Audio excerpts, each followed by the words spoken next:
Selamat pagi Bapak Ibu, saudara-saudariku yang dikasihi Tuhan Yesus. Selamat hari Minggu, selamat beribadah. Puji Tuhan, di tengah-tengah pandemi wabah virus corona ini, kita masih bisa beribadah bersama-sama meskipun dalam bentuk ibadah online. Kita patut bersyukur untuk semua ini. Baik, sebelum memulai ibadah ini kita bersaat teduh sejenak.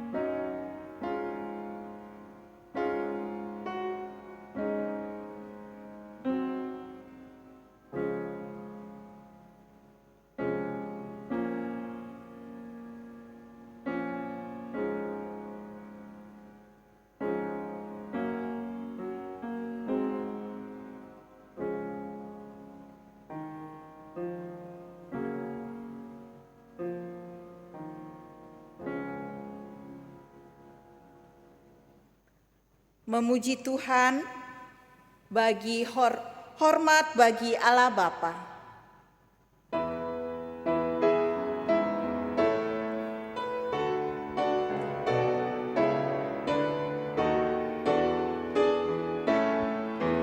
Hormat bagi Allah Bapa, hormat bagi anaknya, hormat bagi Roh penghibur ketiganya yang esa. Haleluya, haleluya, ketiganya yang esa. Hormat bagi Kristus Tuhan kalam jadi manusia. Hormat bagi Raja Gereja Juru Selamat dunia. Haleluya, haleluya, Juru Selamat dunia. Kebaktian Pentakosta ini berlangsung karena pertolongan kita adalah dalam nama Tuhan yang menjadikan langit dan bumi, kasih karunia dan damai sejahtera dari Allah Bapa kita dan dari Tuhan Yesus Kristus menyertai kita sekalian. Amin, amin, amin.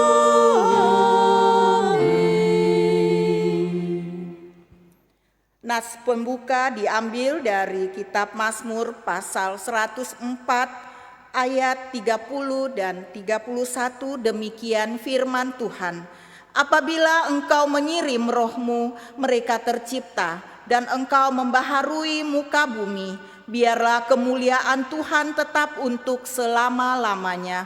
Biarlah Tuhan bersukacita karena perbuatan-perbuatannya. Mari Bapak Ibu, saudara-saudari sekalian, kita meresponi ayat tersebut dengan memuji Tuhan, bangunkan jiwaku yang lesu.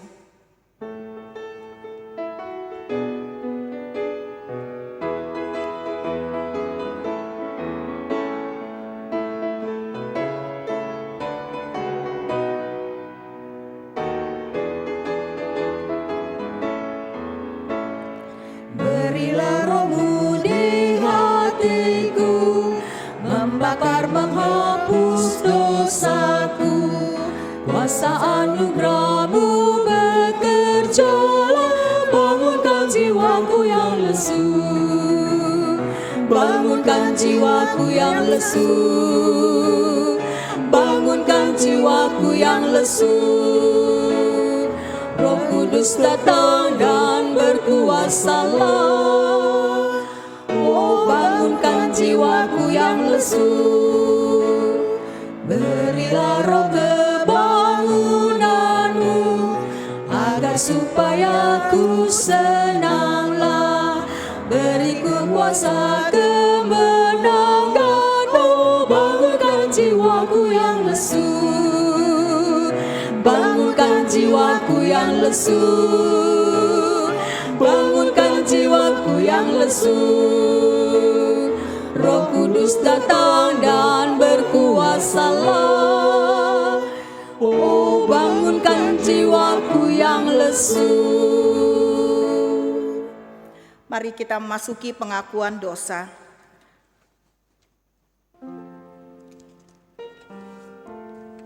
Kita berdoa secara pribadi, mengakui dosa-dosa kita, pelanggaran kita.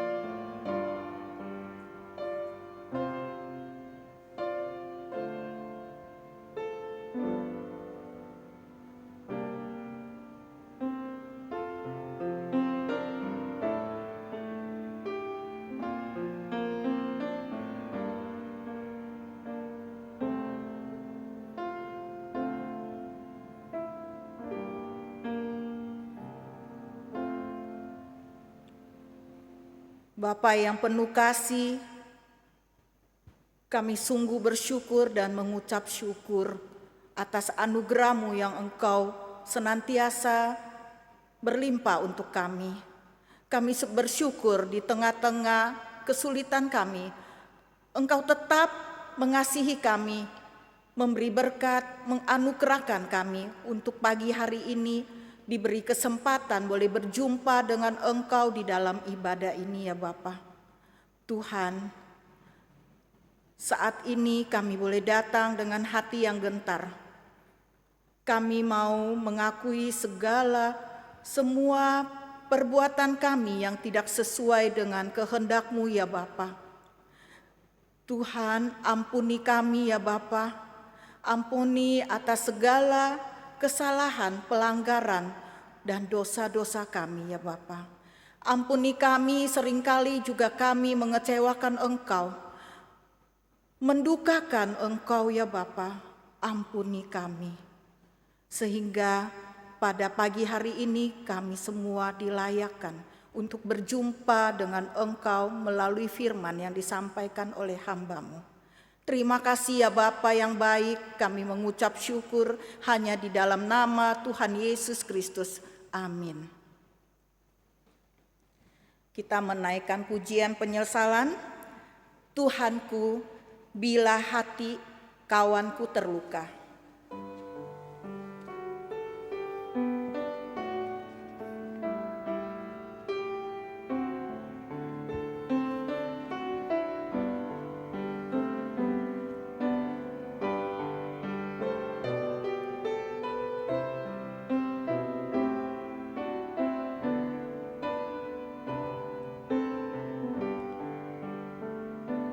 Tuhanku, bila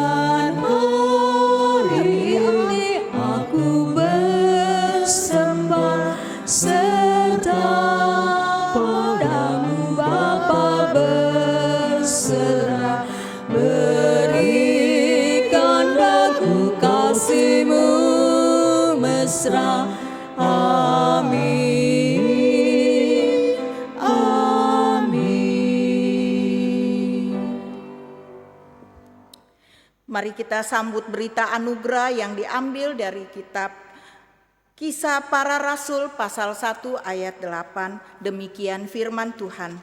Tetapi kamu akan menerima kuasa kalau Roh Kudus turun ke atas kamu, dan kamu akan menjadi saksiku di Yerusalem dan seluruh Yudea dan Samaria dan sampai ke ujung bumi.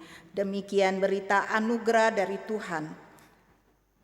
Kita menaikkan pujian, kini penuhi hatiku.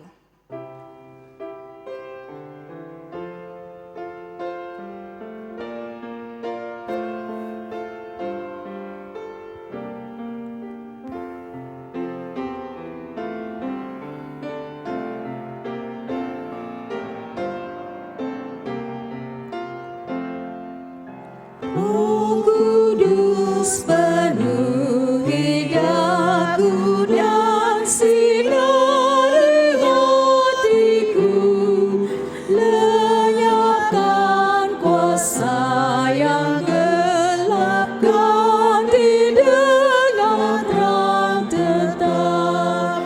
Penuhilah, penuhilah, Yesus penuhilah daku, mulia kuasa Roh Kudus kini penuhi hatiku.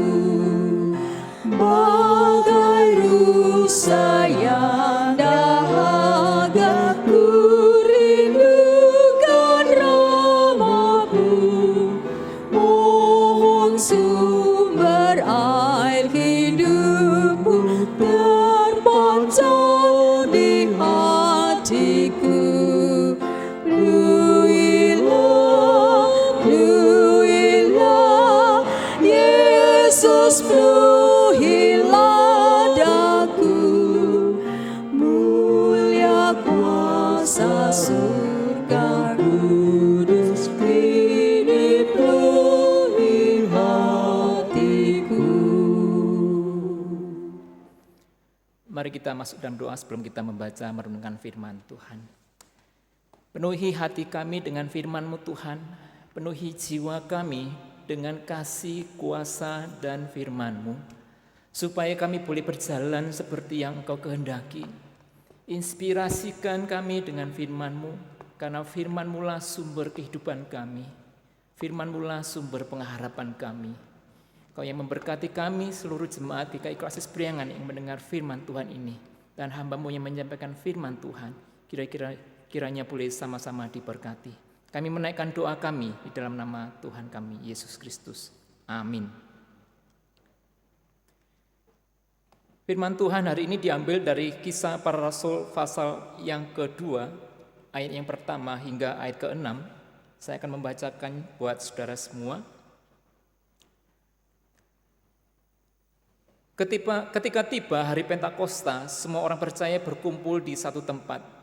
Tiba-tiba turunlah dari langit suatu bunyi seperti tiupan angin keras yang memenuhi seluruh rumah di mana mereka duduk. Dan tampaklah kepada mereka lidah-lidah seperti nyala api yang bertebaran dan hinggap pada mereka masing-masing. Maka penuhlah mereka dengan Roh Kudus, lalu mereka mulai berkata-kata dalam bahasa-bahasa lain, seperti yang diberikan oleh Roh itu kepada mereka untuk mengatakannya. Dan waktu itu di Yerusalem diam orang-orang Yahudi yang saleh dari segala bangsa di bawah kolong langit. Ketika turun bunyi itu berkerumunlah orang banyak. Mereka bingung karena mereka masing-masing mendengar rasul-rasul berkata-kata dalam bahasa mereka sendiri. Demikianlah firman Tuhan. Yang berbahagia adalah setiap kita yang membaca firman Tuhan, memelihara dan melakukan dalam kehidupan sehari-hari. Haleluya.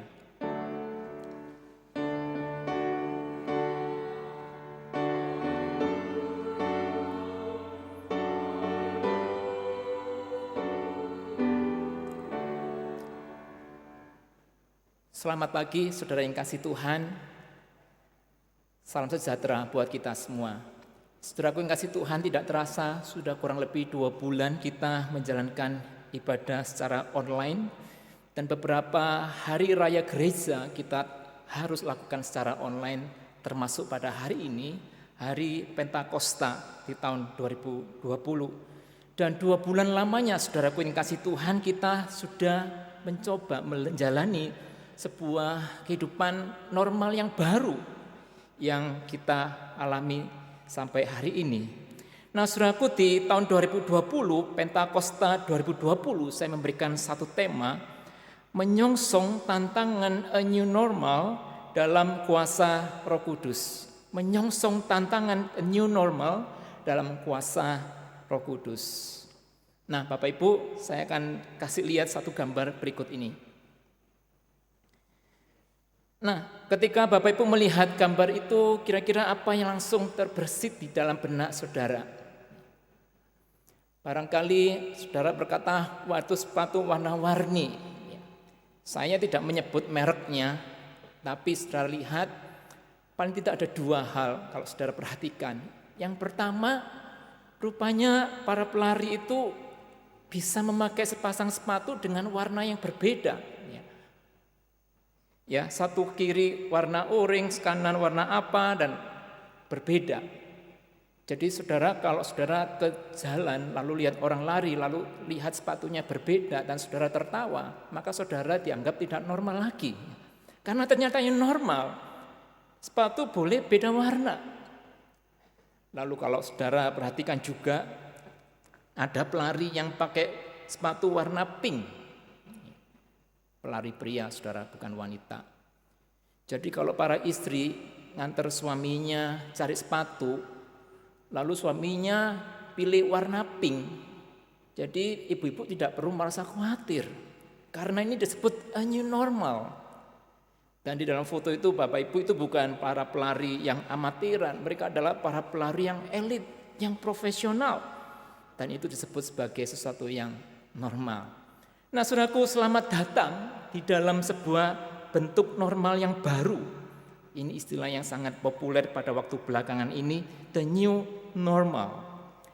Nah saudara yang kasih Tuhan, the new normal itu adalah sebuah respons atas perubahan lingkungan. Konteks hidup yang selalu berubah dari zaman ke zaman, dari waktu ke waktu, membuat manusia harus memberikan respon yang baru, dan respon yang baru inilah disebut the new normal. Dulu TV yang normal tuh TV-nya kan gendut-gendut ya saudara, tambun-tambun. Nah TV yang normal sekarang kan tipis-tipis ya, six pack semua, besar layarnya tapi langsing. Ini TV yang normal. Dulu handphone yang normal adalah handphone yang dipakai untuk telepon dan ber-SMS ria. Tapi sekarang handphone normalnya bisa dipakai main game, transaksi, belanja, dan lain-lain. Dulu orang bicara tentang uang, normalnya adalah fisik, ada kertas dan ada koin. Tapi sekarang udah bukan zamannya. Barangkali saya sampai sekarang berpikir bahwa sekarang uang itu hanya sebenarnya perpindahan angka ya, perpindahan angka dari satu akun ke akun yang lain. Itu normal sekarang.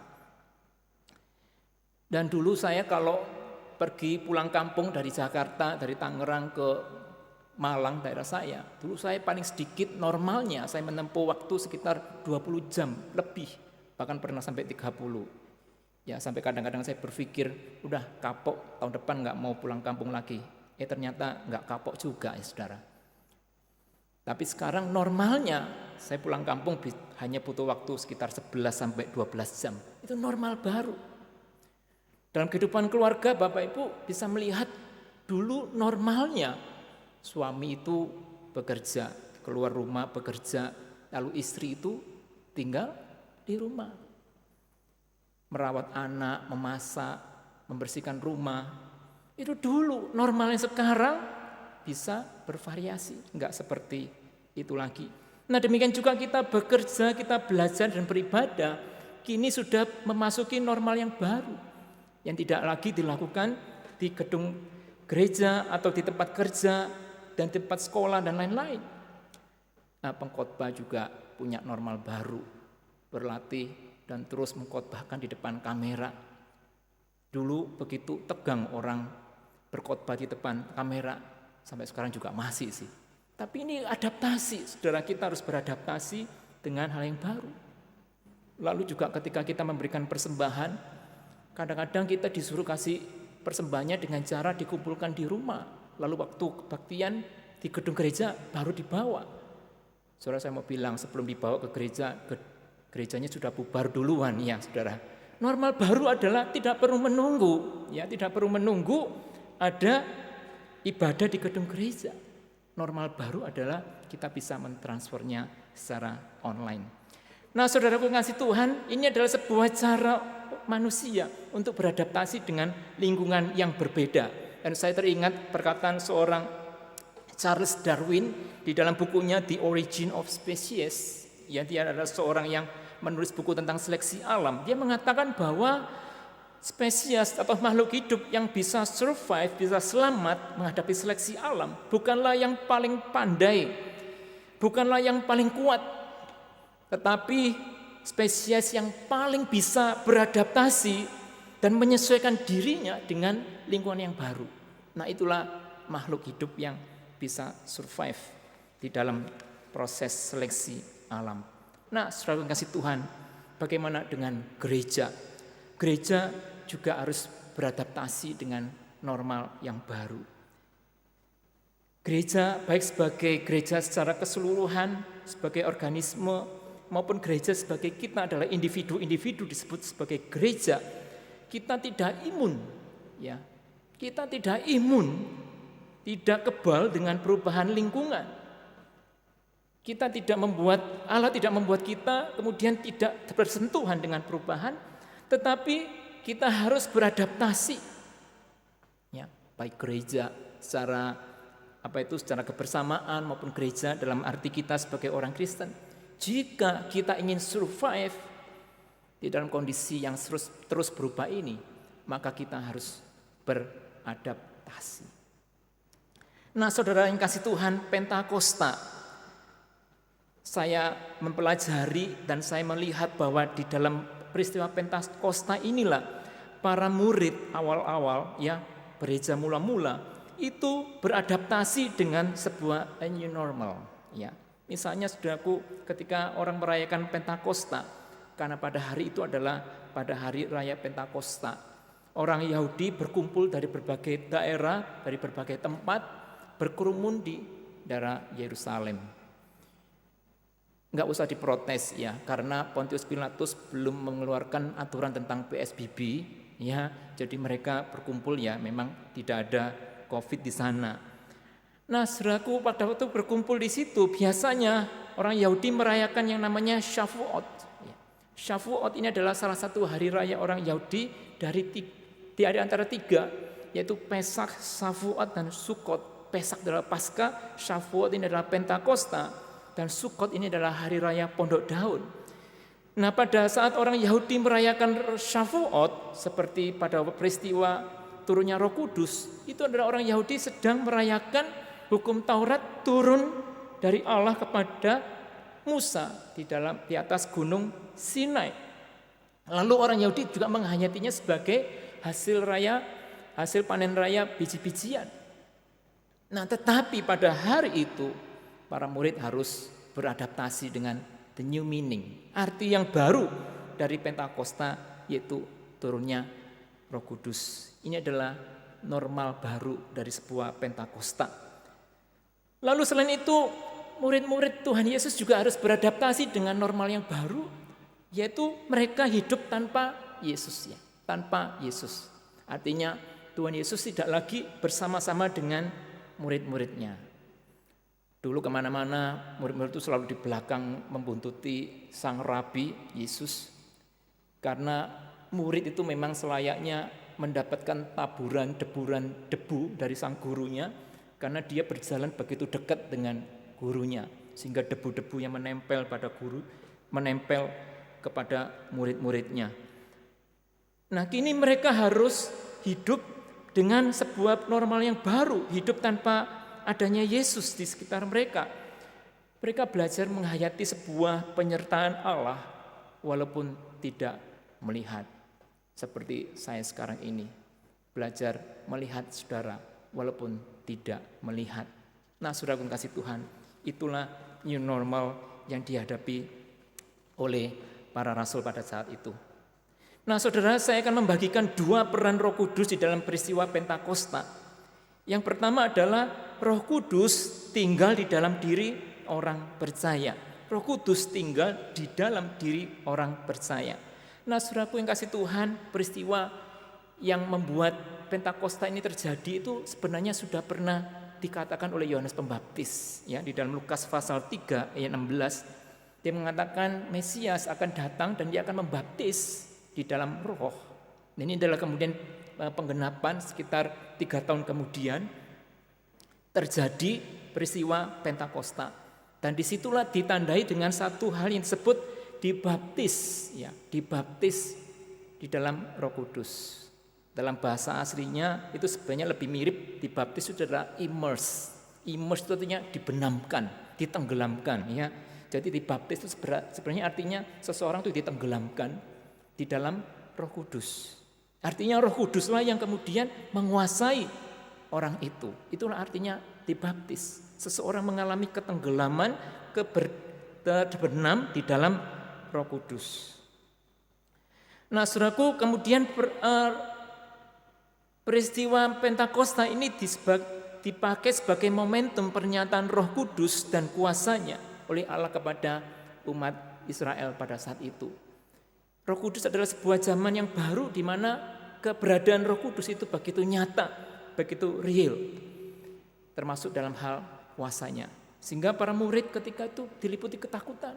Mereka takut, mereka merasa cemas karena takut ditangkap, takut kemudian disiksa dan seterusnya. Tetapi Roh Kudus, mereka sudah terbenam, tenggelam di dalam Roh Kudus, dan mereka punya namanya kuasa yang membuat mereka bisa memiliki keberanian.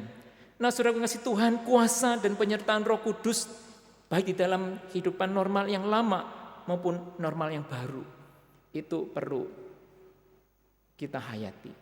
Karena Roh Kudus yang sama yang turun di dalam diri para murid itu pula Roh Kudus yang sudah tinggal di dalam hati kita. Nah, saudaraku ngasih Tuhan, kita tahu bahwa pada saat ini pandemi COVID-19 ini saudara telah berhasil membangkitkan rasa khawatir, rasa takut dan cemas bagi banyak orang. Dan saya kira juga orang Kristen tidak terkecuali mengalami ketakutan. Bukan hanya masalah kesehatan, tetapi bayang-bayang dari krisis ekonomi sudah terpapar dan terpancang di depan mata. Dan betapa banyaknya kita setiap hari dipapar dan dibombardir dengan berita-berita negatif tentang kondisi dunia. Saudara yang kasih Tuhan, ada saatnya sebenarnya kita perlu dengan sengaja untuk membatasi diri kita, asupan logika kita dengan hal seperti itu. Karena semakin sering kita mengkonsumsi hal itu, semakin kita dipengaruhinya. Ada pepatah mengatakan, you are what you eat. Apa yang engkau makan, itulah yang membentuk engkau. Dan ini tidak hanya berlaku untuk makanan jasmani, tetapi apa yang sering kita konsumsi dengan pikiran kita, itulah yang membentuk kita. Jadi semakin kita mengkonsumsi hal yang membuat kita khawatir, kita akan menjadi khawatir. Nah, tetapi hari ini saya mengajak saudara-saudara untuk melihat dan mengarahkan hati kita kepada Tuhan, pada Roh Kudus. Kita sudah ditenggelamkan di dalam Roh. Kita sudah dibaptis di dalam Roh. Dan Roh itulah punya dinamit, punya kuasa. Itu yang seharusnya lebih menguasai kita daripada segala macam kekhawatiran kita. Meskipun kekhawatiran itu sebagai sesuatu yang wajar secara manusia kita. Tapi jangan kita dikuasai olehnya. Saudara yang kasih ke Tuhan, yang kedua yang saya mau bagikan adalah peran Roh Kudus di dalam memberikan tantangan yang baru. Roh Kudus tidak hanya menyatakan penyertaan kepada para murid, tetapi dia juga memberikan tantangan baru, the new challenge. Ya, tantangan baru dalam bentuk apa? Dalam bentuk mereka harus bermisi. Dikatakan di dalam Kisah 1 ayat 8, engkau akan menjadi saksiku di Yerusalem, Yudea, Samaria, hingga sampai ke ujung bumi. Kita orang modern yang membaca ayat itu mungkin kita merasa biasa-biasa saja. Tapi bagi orang-orang Yahudi pada zaman itu, membaca ayat itu terdengar aneh sekali. Kenapa aneh sekali saudara kasih Tuhan? Karena orang-orang Yahudi pada saat itu termasuk murid Yesus sendiri, itu punya tantangan tersendiri ketika mereka mau menginjakkan kaki mereka di rumah orang non-Yahudi. Nah sekarang bagaimana bisa memberikan saksi tentang Kristus kalau interaksi sosial itu begitu dibatasi? Saudara ingatkan peristiwa tentang Rasul Petrus disuruh untuk mengunjungi rumah Kornelius. Sampai 3 kali Tuhan kasih penampakan tentang hewan-hewan najis turun dari langit.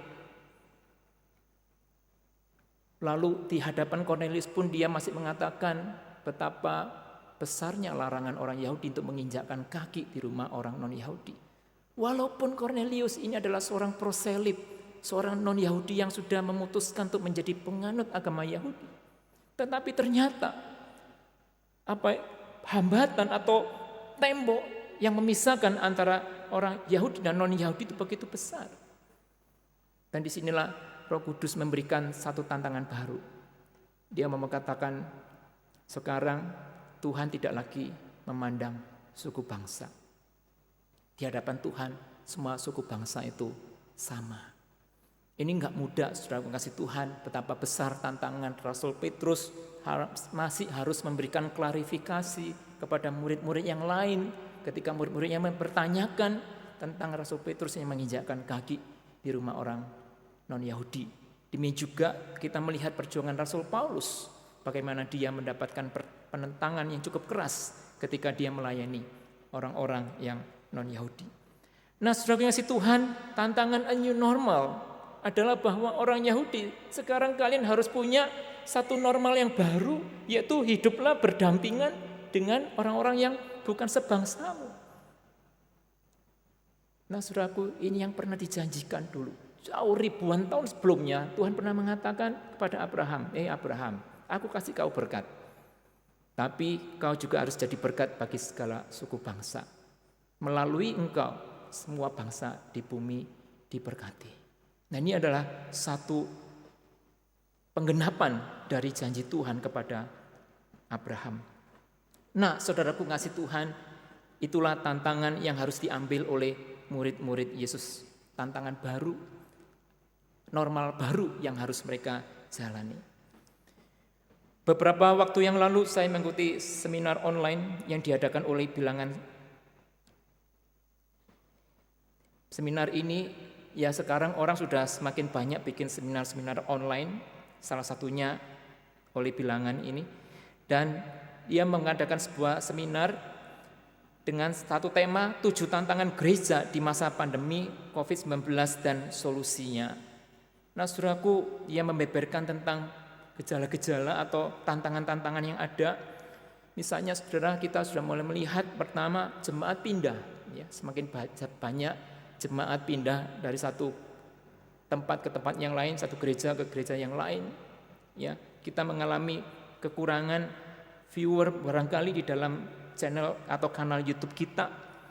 Lalu mereka juga mengamati gereja tidak siap secara teknologi, gaptek, tidak mempersiapkan dengan baik, dan jemaat tidak terlayani. Bukan hanya gerejanya tapi juga jemaatnya yang juga gaptek.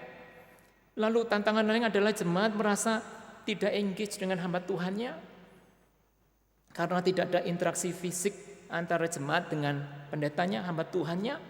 Lalu masalah finansial. Pada waktu itu diadakan langsung survei dan dikatakan kalau kondisi pandemi ini terus berlangsung selama di bawah nggak sampai 6 bulan, maka gereja udah nggak bisa memenuhi lagi kebutuhan finansialnya.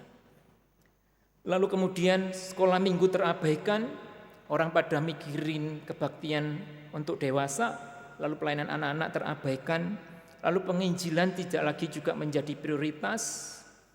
Lalu ada lagi tantangan bahwa sebagian hamba Tuhan merasa tidak dibutuhkan. Ya. Para juantau, lalu orang-orang yang juga sebagian yang mengalami kelemahan di dalam hal teknologi, ini mengalami dikatakan sampai ada semacam krisis kepercayaan diri. Nah saudaraku yang kasih Tuhan, ini tantangan yang dialami oleh gereja sebagai kita sebagai orang-orang percaya. Dan bukan hanya itu, saudara, kita juga sebagai individu-individu, kita bikin bisnis, jalankan usaha, juga mengalami tantangan. Nah, seperti tadi saya katakan, Tuhan tidak membuat kita itu kebal dengan berbagai macam pandemi yang ada di sekitar kita. Tapi Tuhan memberikan kita Roh Kudus, kuasa untuk kita menjalani tantangan baru, normal baru. Jadi saudaraku yang kasih Tuhan, sebagai umat Tuhan, kita tidak bisa hanya duduk-duduk lalu hanya sekedar lalu berdoa minta Tuhan menolong kita. Tidak. Tuhan juga meminta kita, yuk ini ada tantangan nih. Jangan hanya duduk diam nih, ayo kerja dong, ayo mikir dong. Supaya bisa beradaptasi dengan lingkungan yang baru.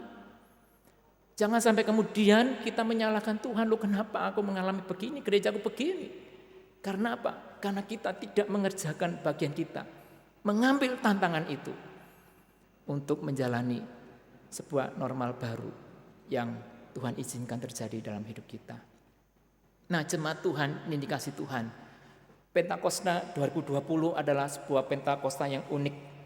Karena di hadapan kita ada sebuah new normal. Tetapi kita harus meyakini, saudara kasih Tuhan, memang tantangannya besar. Memang hambatannya besar. Tapi kita punya Roh Kudus. Pentakosta ini mengingatkan kita bahwa kita tidak sendiri. You are not alone. We are not alone. Kita punya Tuhan dan Tuhan bisa memakai sesama kita untuk kita bisa menyongsong the new normal ini dengan baik. Nah, kiranya Tuhan memberkati kita. Mari kita masuk dalam doa. Sekalian nanti kita akan doa syafaat dan kita akhiri dengan menaikkan doa Bapa kami.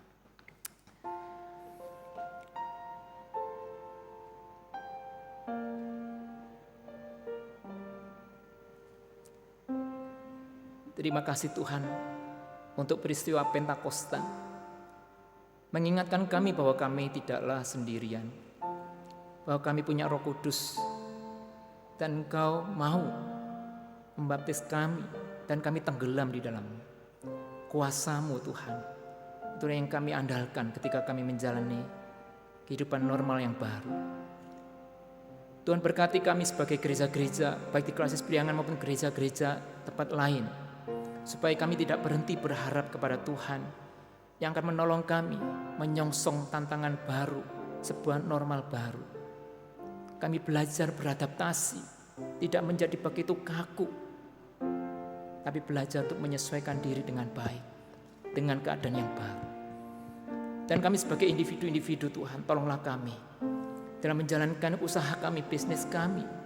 Kami diberikan hikmat oleh Tuhan untuk menyesuaikan diri kami, sehingga kami tidak mengalami keterpurukan.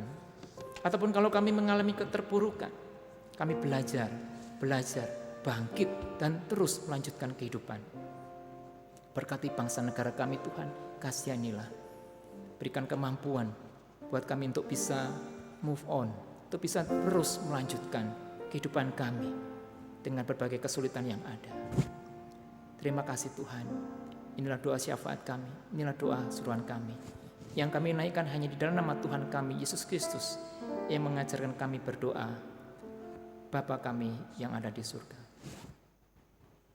Dimuliakanlah nama-Mu, datanglah kerajaan-Mu, jadilah kehendak-Mu di bumi seperti di surga.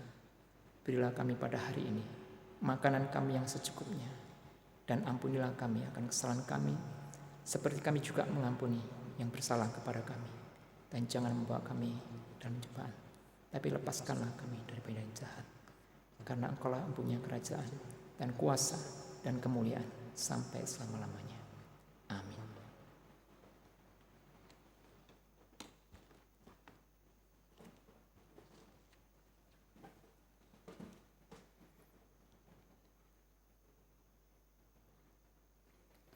Pengakuan iman rasuli. Marilah kita bersama dengan umat Allah di masa lalu, masa kini dan masa depan, mengingat pengakuan pada baptisan kita menurut pengakuan iman rasuli.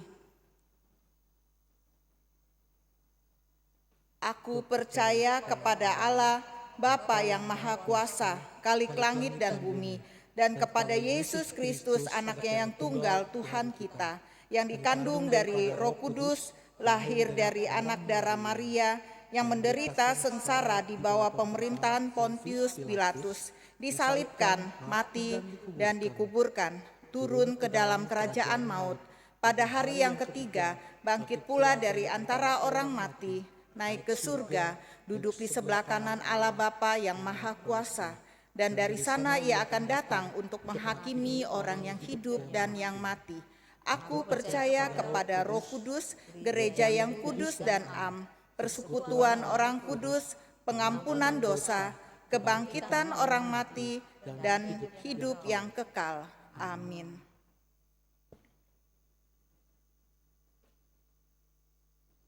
Sambutan dan warta.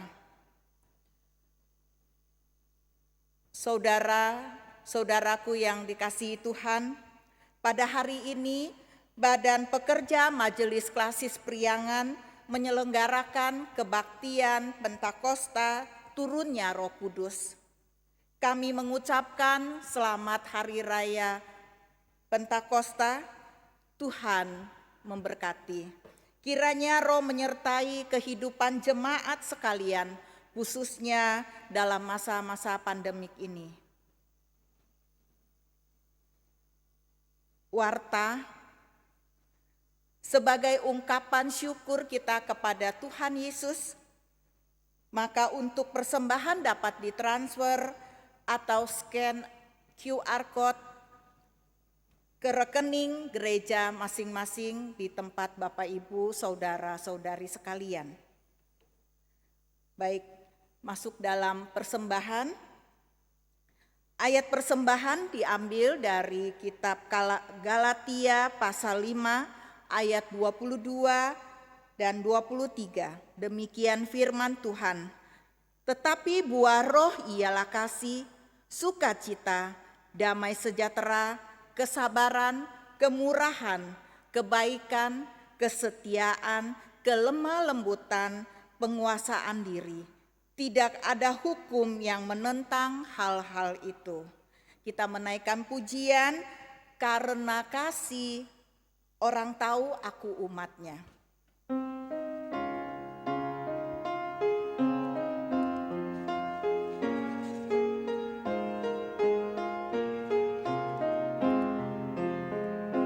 Kita bersatu di dalam Roh Tuhanku. Kita bersatu di dalam Roh Tuhanku. Mohon Roh Kudus pimpin gar kita bersatu. Karena kasih orang tahu aku umatnya. Orang tahu akulah umatnya. Kita berjalan bergandeng tangan bersama. Kita berjalan bergandeng tangan bersama. Bersatu dalam iman sebarkan Injilnya. Karena kasih orang tahu aku umatnya. Orang tahu akulah umatnya. Mari kita doa persembahan. Bapa di dalam surga, kembali kami mengucap syukur atas anugerah-Mu. Terima kasih atas firman yang Engkau taburkan untuk kami ya Bapa. Biarlah setiap kami boleh menjadi pelaku firman-Mu dimanapun kami berada. Tuhan Yesus, saat ini kami menyerahkan persembahan kami ini ke dalam tangan Tuhan. Terima kasih ya Bapa atas kesempatan yang Tuhan berikan untuk kami boleh memberi persembahan ini. Sesungguhnya kami memberikan tidak seberapa apa yang Engkau berikan untuk kami. Kami sangat bersyukur ya Bapa atas penyertaan-Mu terus untuk kami. Terima kasih ya Bapa, pada kesempatan ini kami menyerahkan persembahan ini ke dalam tangan kuasa-Mu hanya di dalam nama Tuhan Yesus Kristus. Amin.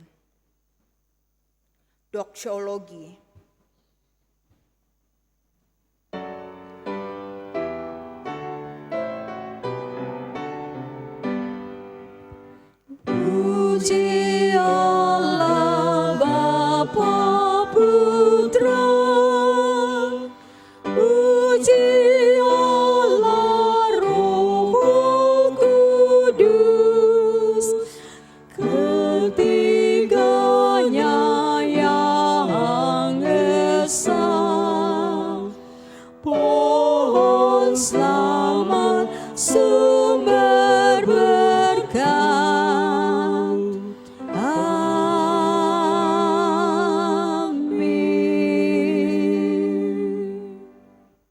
Jemaat yang dikasihi Tuhan, kini tiba saatnya kita mengakhiri ibadah kita dan kita melayani Tuhan dimanapun Tuhan tempatkan kita, dan terimalah berkat-Nya. Kiranya kasih karunia dari Yesus Kristus dan anugerah yang berlimpah-limpah dari Allah Bapa, dan kiranya hikmat kuasa dari Roh Kudus menyertai saudara sekalian menjalani kehidupan normal baru dari sekarang sampai selama-lamanya, sampai Kristus datang kembali. Haleluya. Amin. Haleluya, haleluya, haleluya, haleluya, haleluya, amin, amin,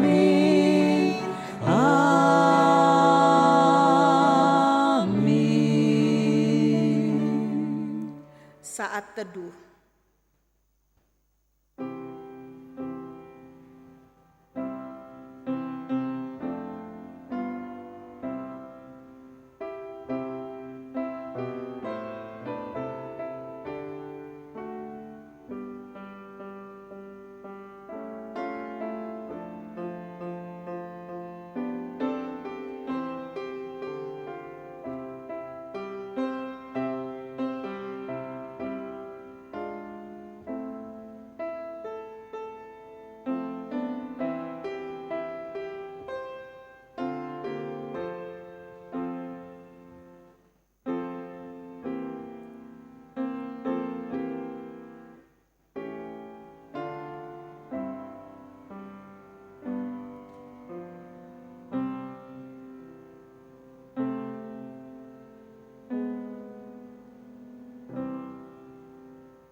Kebaktian selesai, Tuhan Yesus memberkati Bapak, Ibu, Saudara-saudari sekalian.